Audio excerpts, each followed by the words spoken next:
Olá, alunos! Vamos a mais um vídeo de apoio às atividades do Ler e Escrever. Ler e Escrever do 5º ano, volume 1, sequência didática e estudo de pontuação, currículo em ação, etapa 2, aspectos discursivos, atividade 2D, as possibilidades de uso das aspas. Páginas 54 e 55. Então, vamos à atividade 2D, as possibilidades de uso das aspas, né? Então, aqui eu grifei, porque é importante o que nós vamos ver, o uso das aspas, tá? Nesse vídeo, eu também usei este programa para facilitar aqui a compreensão, para que eu possa grifar, já que nós já vimos também, né, em aula esta atividade. Então, vamos. 1. Leia os trechos selecionados a seguir. Então, a primeira coisa é você grifar a palavra de ordem do exercício para compreender o enunciado. Então, aqui está pedindo para que nós façamos a leitura, né?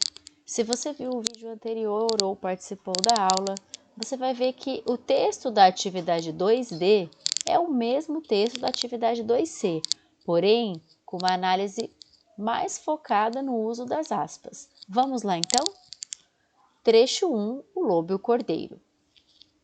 Em um pequeno córrego, bebia água um lobo esfomeado.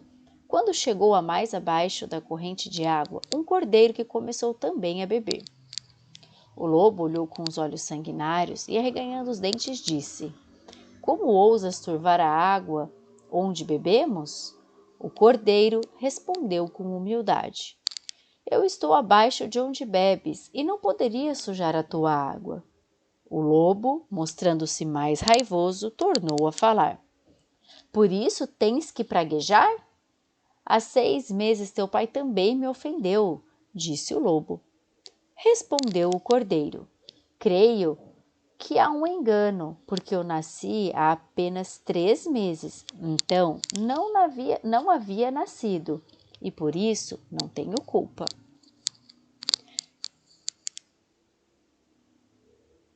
Olha, deixa eu só explicar aqui na página 54 antes. Aqui, a Pro, então, grifou não, né? Marquei aqui com marca-texto a fala do lobo, com aspas, tá vendo? Olha aqui. E a fala do cordeiro também foi marcada com aspas. Então, aqui, por que foi usado, né? Aspas.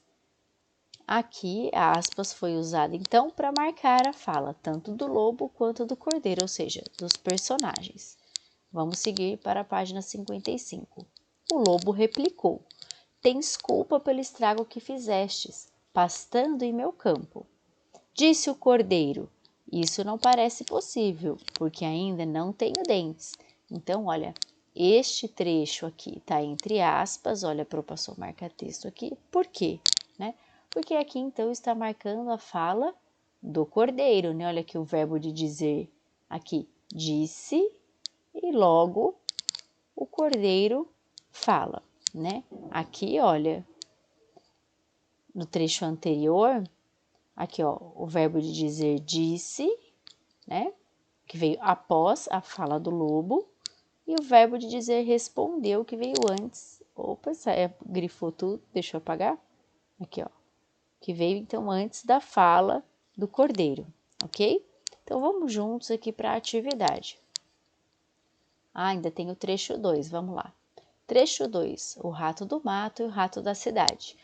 Um ratinho da cidade foi uma vez convidado para ir à casa de um rato do campo.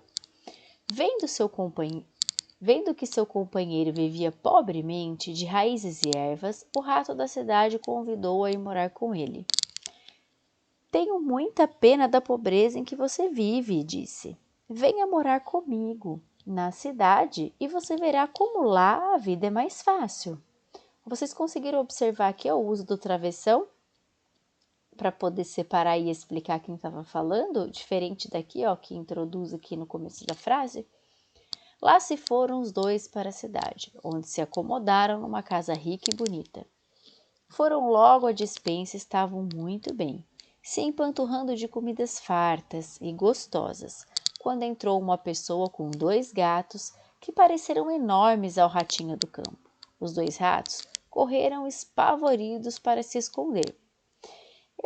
Eu vou para o meu campo, disse o rato do campo, quando o perigo passou. Prefiro minhas raízes e ervas na calma, às suas comidas gostosas com todo esse susto. Veja então, a fala aqui do rato foi marcada com travessão, né, e o verbo de dizer. Agora, nós poderíamos usar esta possibilidade, olha, de colocar aspas para poder representar a fala também. Não poderíamos tirar o travessão e colocar aspas aqui, olha, mantendo também o verbo aqui de dizer, né? E depois aqui, ó, quando veio outro travessão explicando a fala dele, nós poderíamos também usar aspas para marcar a fala do ratinho. Então, é uma possibilidade, tá bom? Então, agora vamos para o exercício 2, né? Agora, volte aos textos apresentados e analise. Então, vamos entender o que o exercício está pedindo, né? Voltar ao texto, palavra de ordem, volte. Segunda palavra de ordem, analise. Então, nós já fizemos essa análise juntos, né? Voltando aqui, então, olha, aqui no trecho 1 do Lobo e o Cordeiro, nós vimos que as aspas, então, marcam a fala dos personagens. E aqui, neste trecho, não apareceu aspas, mas nós poderíamos, então, se quiséssemos usar, marcar também a fala dos personagens neste trecho. Ou também poderíamos marcar expressões, né? Quando ele fala que ele é um rato do campo, também pode ser usado aspas, por isso que eu coloquei aqui, eu grifei o rato da cidade e o rato do campo. Porque o que quer dizer rato da cidade, né? É uma expressão que diz que é um rato urbano, que mora na cidade. E aqui, rato do campo é um rato que mora numa área rural. Poderia estar entre aspas porque está explicando uma expressão. Então, veja, de que maneira são usadas as aspas? Registre suas descobertas. Então, se você registrou que as aspas foram usadas neste texto para marcar as falas dos personagens, seu pensamento está correto. Mas também podem ser usadas para indicar expressões ou palavras estrangeiras em um texto. Então, se você escreve, por exemplo, uma palavra que não é da nossa língua portuguesa, você coloca entre aspas, né? Ou alguma expressão que você queira usar no seu texto.